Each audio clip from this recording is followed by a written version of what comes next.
구약성경 느헤미야서 2장 1절로 10절에 보면은 느헤미야가 내일의 비전을 잉태하기 위해서 했던 일은 기도하며 기회를 찾았던 것입니다. 기회를 찾는다. 이 기회를 찾는다는 것은 무엇을 의미합니까? 그것은 우리가 기도하며 계획한 바를 실행에 옮길 수 있는 이 결정적인 때를 찾고 그것을 꽉 붙잡아야 된다는 것입니다. 그것을 잡아라. 기회를 찾는다고 하는 것은 결정적인 때를 찾고 그 때를 붙잡아야 한다는 것입니다. 기회라고 하는 것이 지나고 나면 다시는 붙잡기 어려운데 오늘 우리의 인생이 아무리 힘들고 어려워도 주님께 나와서 기도하면 반드시 주님이 내 인생에 불가능한 일을 가능하게 만들어서 새 일을 행하게 하실 줄로 믿습니다. 여러분도 믿으시나요? 불가능은 불가능이죠. 어떻게 불가능이 가능이 되겠어. 이렇게 얘기를 하는 사람은 믿음이 없는 사람이죠. 여러분, 독수리와 닭이 여러 가지 다른 점이 많은데 크기가 다르죠. 독수리와 닭이 크기도 다르고 모양도 다른데 독수리는 먹을 수 없지만 독수리 먹으면 안 돼. 성경에도 보면 독수리는 먹지 말라고 그랬는데 닭은 삼계탕으로 먹을 수가 있죠. 독수리는 먹을 수가 없지만 닭은 삼계탕으로 해서 먹을 수가 있는데 가장 큰 차이는 어디에서 나타나냐면 폭풍이 올 때 나타납니다. 닭은 폭풍이 오면은 날개를 접고 고개를 집어넣고 땅바닥에 그냥 납작 그냥 엎드려 버리는데 이에 반해서 폭풍이 올 때 독수리는 날개를 그냥 쫙 펴요. 날개를 활짝 펴고 더 빠르고 더 높게 날아오릅니다. 이 폭풍이라고 하는 것이 독수리에게는 홍수의 범람이 아니라 기회를 타는 순간이 된다라고 하는 거죠. 이 독수리는 바람이 세면 셀수록 그 바람의 기회를 타고 더 높이, 더 안전한 곳으로 날아서 올라갑니다.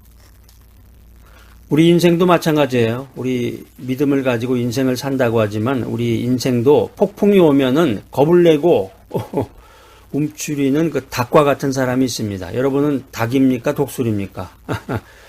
그런데 폭풍이 오고 비바람이 몰려오면 독수리처럼 더욱 힘차게 날개를 펴고 날아오르는 사람이 있습니다.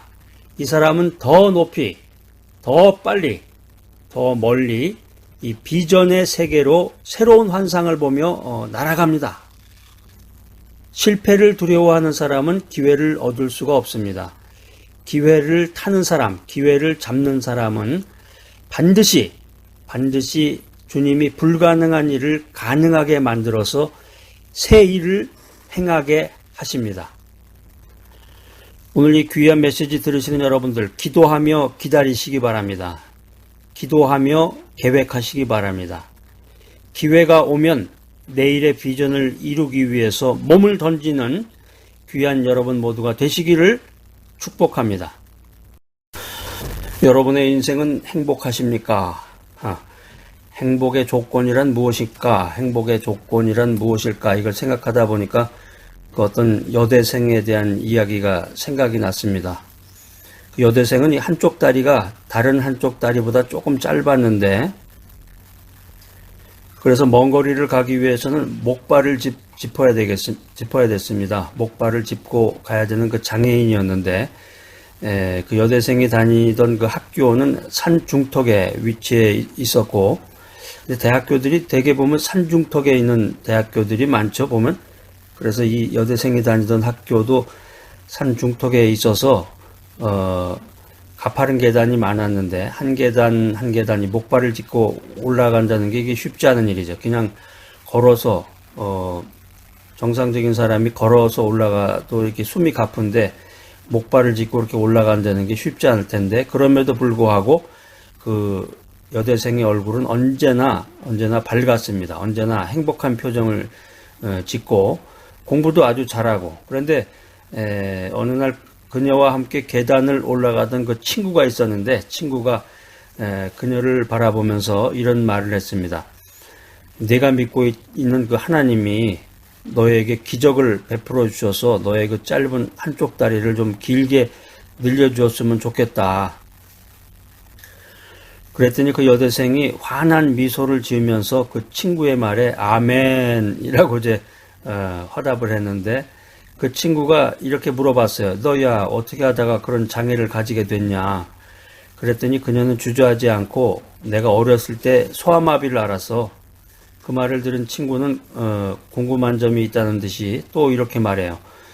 그런데 넌 어떻게 그렇게 행복해 할 수가 있어? 소아마비인데. 그랬더니 그녀는 이렇게 말합니다. 그야 내 마음이 건강하니까 그렇지. 내 몸에 장애가 있다고 해서 내 마음까지 병든 것은 아니잖아. 여대생 참 대단합니다.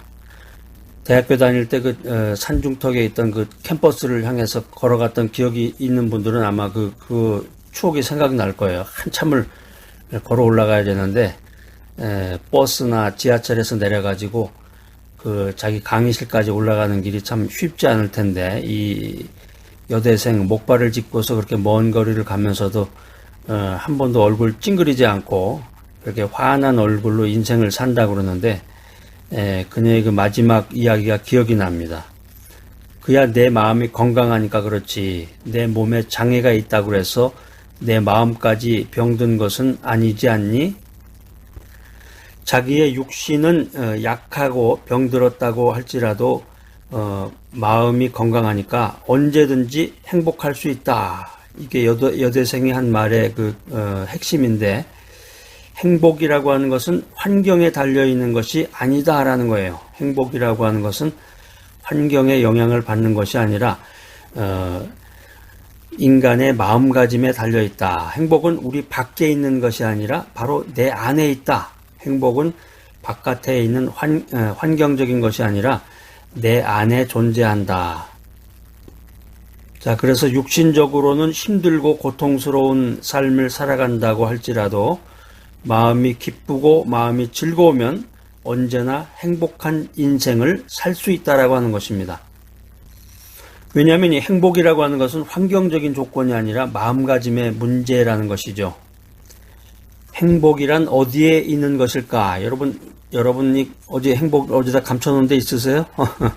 하나님께서 인간을 처음 창조하셨을 때 인간에게 행복을 주셨는데, 인간이 그 행복을 제멋대로 사용했습니다. 그래서 천사들이 그 행복을 다시 회수하기로 결정했어요.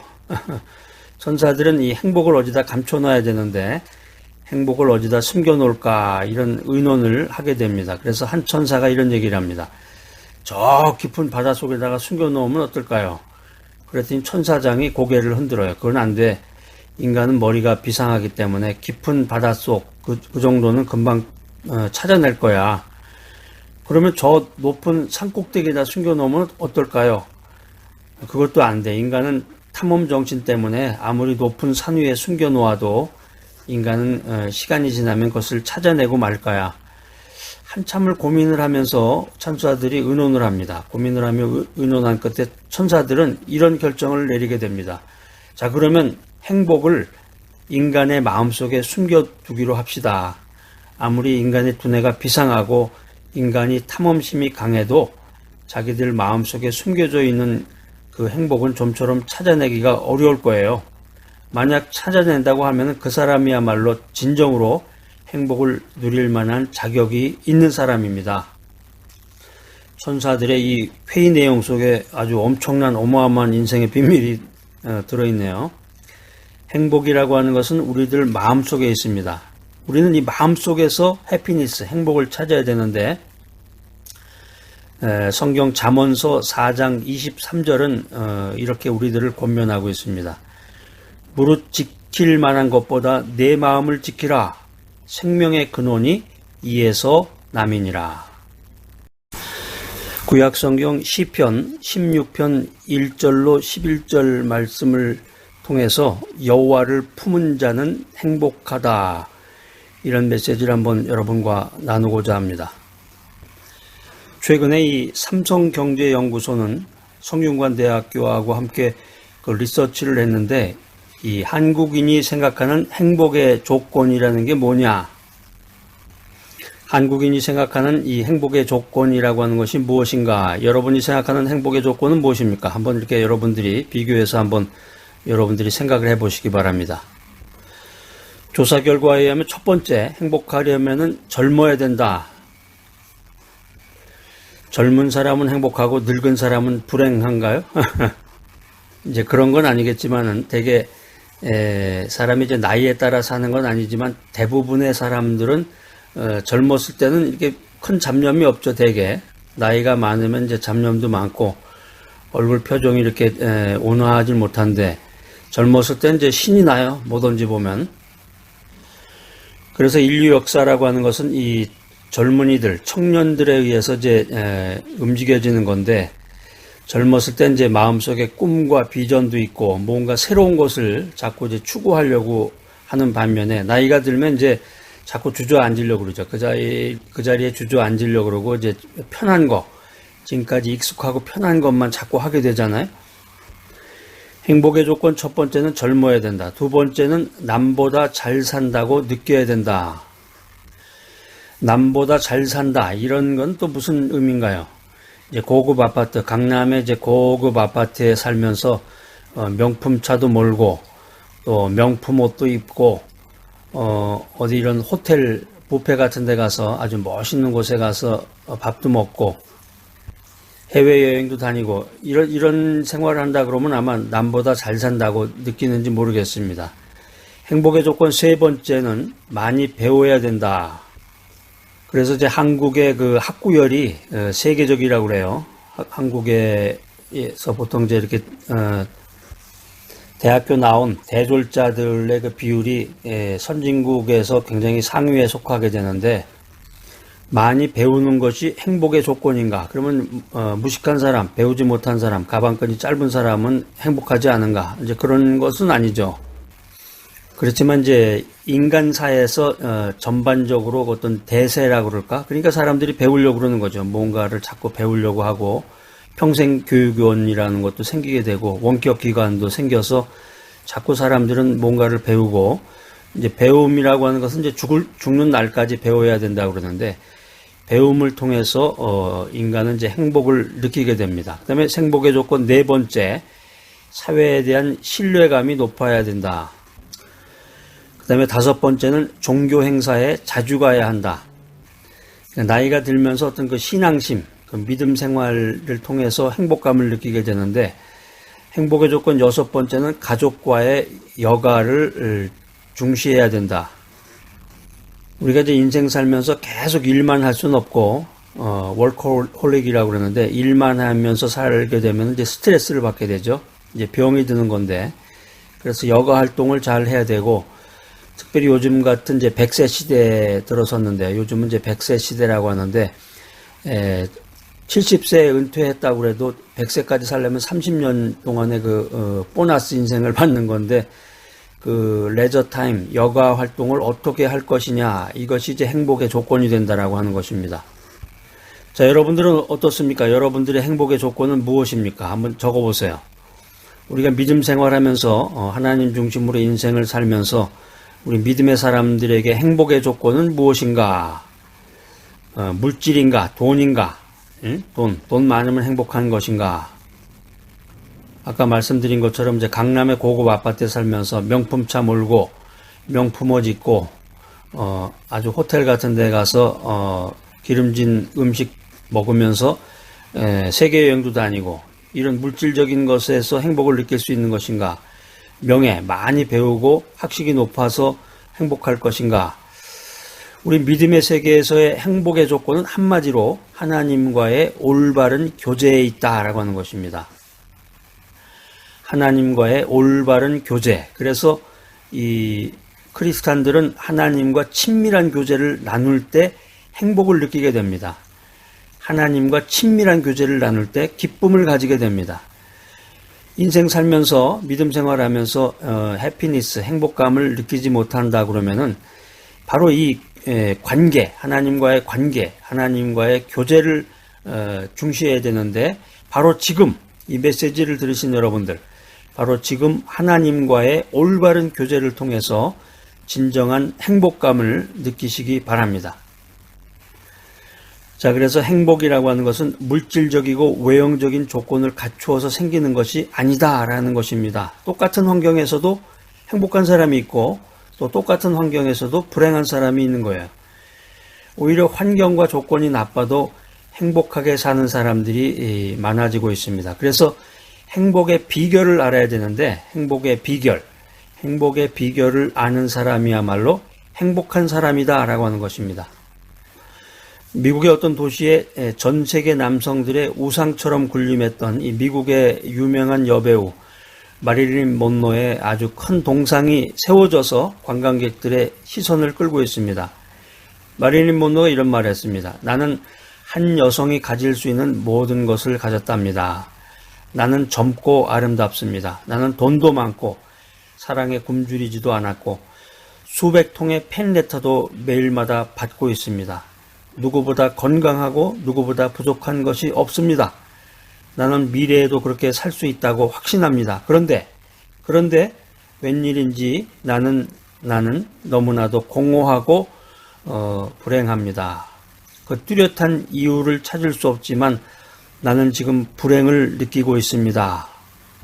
이거 아주 심각한 얘기네요. 이 마릴린 먼로의 그 이야기를 통해서 우리가 그 인생관, 행복관에 대해서 분명한 그 철학을 우리가 엿볼 수가 있는데, 이 아름다운 여배우, 우상처럼 세계 남성들의 그 우상처럼 군림했던 이 마릴린 먼로가 1962년 어느 날 밤에 나의 인생은 파장하여 문 닫는 해수욕장과 같다, 이런 글을 남기고 자살을 하게 됩니다. 사랑하는 여러분, 하나님 없는 인생은 세상의 모든 행복의 조건을 다 가지고 있는 것 같아도 그것은 신기루에 불과한 것입니다. 신기루.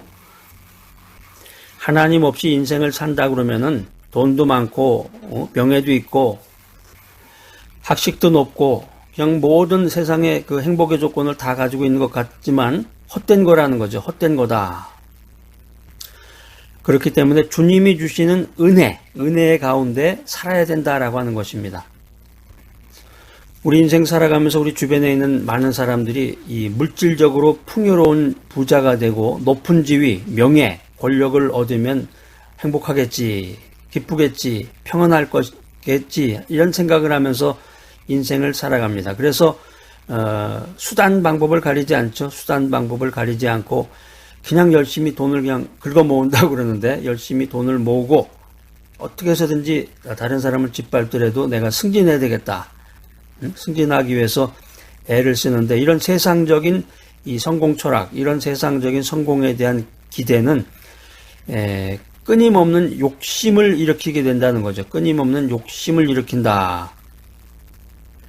그래서 자기가 계획하고 자기가 가고 있는 그 모든 것을 이루었다고 해도 아까 그 마릴린 먼로처럼 인간은 결국에 와서 허무와 허탈감을 느끼게 되고 맙니다. 그렇기 때문에 우리 하나님 중심으로 인생을 살아가는 크리스천들의 인생관이라고 하는 것은 더 크고 영원한 부와 지위와 권세를 가진 사람이 되어야 하는 것입니다. 진정 기쁘고 행복한 인생을 살려면은 더 크고 영원한 부가 무엇이냐, 또 영원한 지위와 권세가 무엇이냐, 여기에 대한 분명한 생각과 철학이 있어야 됩니다.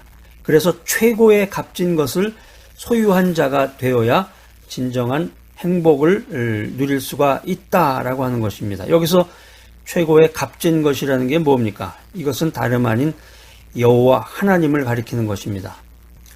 여호와 하나님, 나의 산업과 나의 소득이 만유의 주가 되시는 하나님이 될 때 이보다 더 큰 부자가 어디 있겠습니까?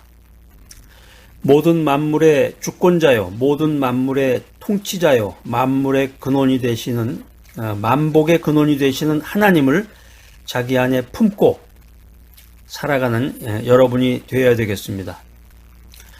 우리가 진정으로 하나님의 자녀가 될 때 더 높은 지위, 더 높은 권세를 가진 행복이 충만한 사람이 될 수가 있는 것입니다.